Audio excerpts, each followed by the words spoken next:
Pernah dengar kisah 3 orang yang terjebak di dalam gua, tapi bisa selamat karena satu hal. Ini kisah nyata dari zaman dulu yang diceritakan turun-temurun. Jadi ada 3 orang pemuda sedang dalam perjalanan. Tiba-tiba hujan badai turun dengan sangat deras. Mereka pun berlindung di dalam sebuah gua di lereng gunung.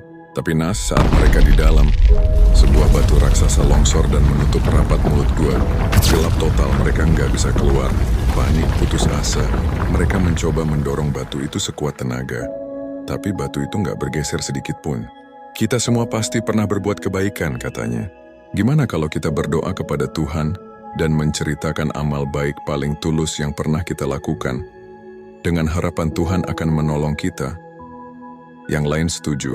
Orang pertama pun berdoa, menceritakan bagaimana ia selalu berbakti pada orang tuanya yang sudah tua, bahkan mendahulukan mereka sebelum anak dan istrinya sendiri. Selesai dia berdoa, Kleger, batu itu bergeser sedikit. Ada cahaya masuk tapi mereka masih belum bisa keluar. Orang kedua berdoa, menceritakan bagaimana ia menahan diri dari godaan berbuat dosa dengan sepupunya. Padahal ia punya kesempatan. Selesai dia berdoa, batu itu bergeser lagi lebih lebar. Terakhir orang ketiga berdoa. Dia bercerita tentang bagaimana dia pernah mempekerjakan seseorang, tapi orang itu pergi sebelum menerima upahnya.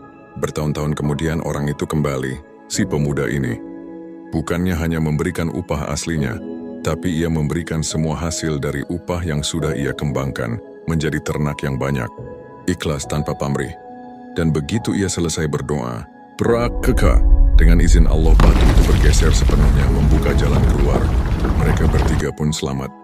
Pesan dari kisah ini, amal baik yang paling tulus yang kita lakukan hanya karena Tuhan bisa menjadi penyelamat kita di saat-saat paling sulit sekalipun.